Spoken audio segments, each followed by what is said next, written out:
The Americas, a rich, vibrant region, vital to our interests and close to our borders.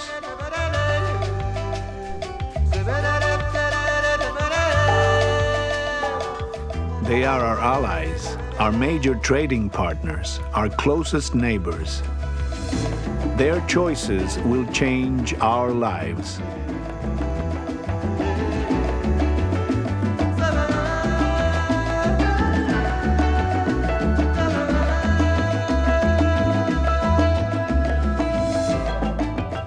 "33 nations, a 500 million people. And all of them as much Americans as we are."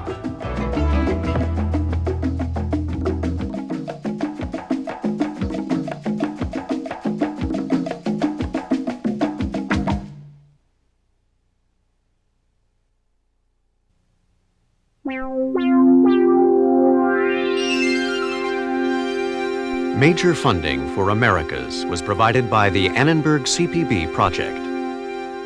Additional funding provided by Carnegie Corporation of New York, the John D. and Catherine T. MacArthur Foundation, the Rockefeller Foundation, the Corporation for Public Broadcasting, and viewers like you.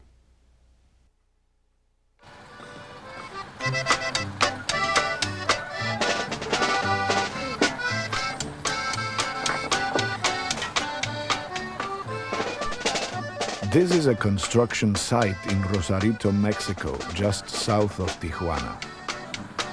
Every one of these workers is a migrant.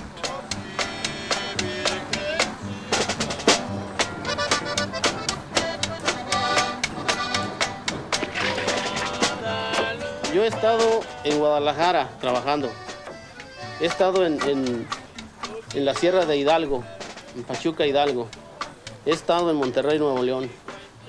He estado en Durango. Bueno, he estado en varias partes, ¿verdad? Bueno, salimos porque pues allá se nos paga menos, ¿verdad? Es menos el sueldo. Pues, aquí es un poquito más que, pues digamos, para nosotros nos ayudamos más para nuestras familias. Y por eso andamos acá, lejos de nuestras tierras, de nuestras casas, pues. In the last century, migration has transformed the Americas, emptying the countryside and fueling the region's drive towards modernization. The stories of these migrants highlight one of the most important processes shaping the Americas today.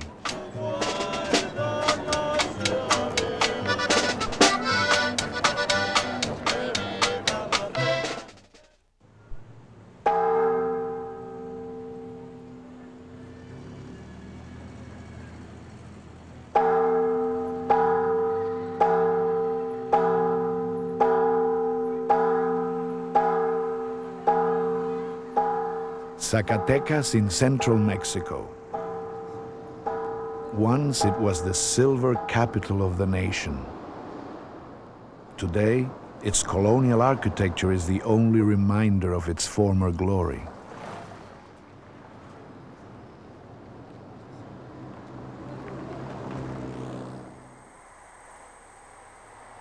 The countryside of Zacatecas was once one of Mexico's richest agricultural areas.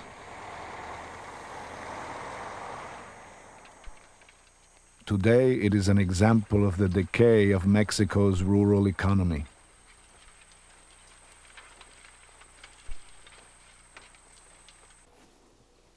Maria Luz Ojeda lives in a village just outside Zacatecas. Dios mío, qué cosechas ya no sirven para nada. Estas cosechas. The crops are no good anymore. Años buenos cuando mis padres vivían, cuando mis padres cosechaban, eran cosechas buenas, maíz bueno, bien dado. Ahora ya no sirve todo esto. When my parents were alive, our crops were decent. The corn harvest was good.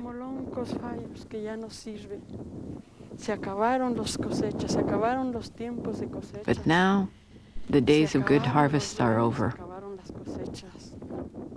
The land is dead. Las tierras ya no sirven.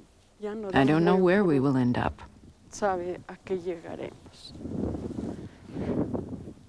Entre más fallo el maíz. When my parents were alive, we lived Uno happily. vivía contento con sus padres porque en aquellos tiempos no sé en qué consistiría. Había My mucha father would cosecha, mi harvest papá lots of levantaba muchas maize and cosechas de beans. maíz, de frijol, muchas, no sé cuántas toneladas We de had frijol, plenty to live no on. sé cuántas tazoleras de maíz, así que pues no había hambre, tenía mucho de qué vivir.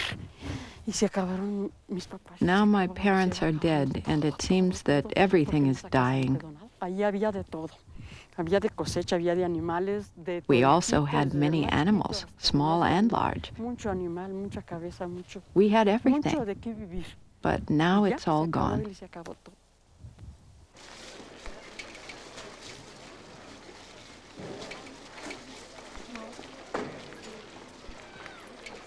Many peasants like Maria Luz still remember the hopes and dreams of the 1910 revolution.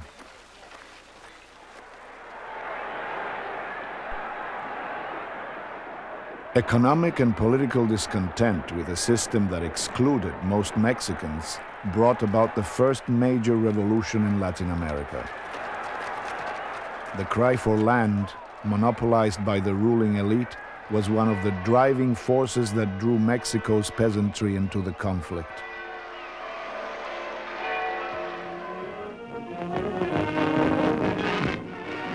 Mexican farmers celebrate the greatest land distribution in the history of their country. In the 1930s, President Lázaro Cárdenas began to make good on the promises of the revolution. He started a massive land reform program, distributing almost 50 million acres to peasants.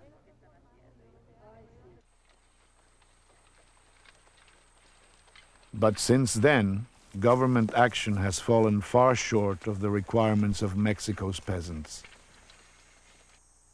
Most of the land distributed was poor and the plots were small.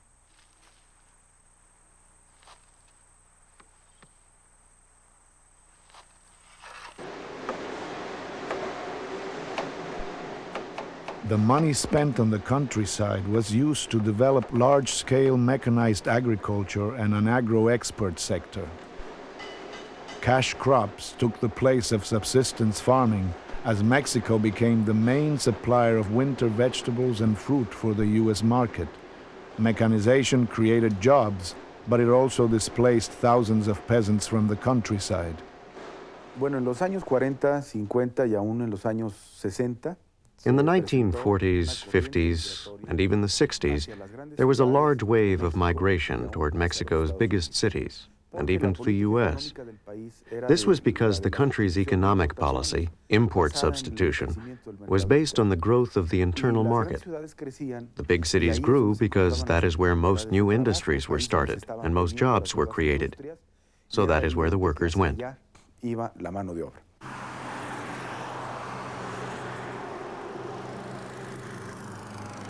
Most of the migrants headed for the capital, Mexico City.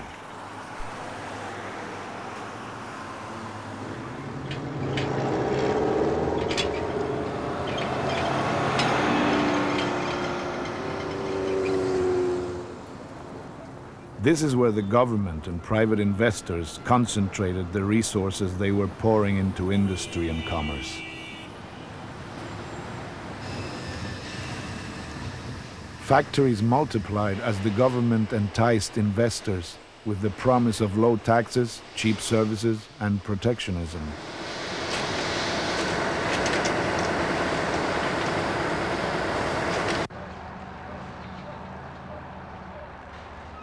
Thousands of jobs were created, and Mexico City became a powerful magnet for people struggling to make a living in the countryside.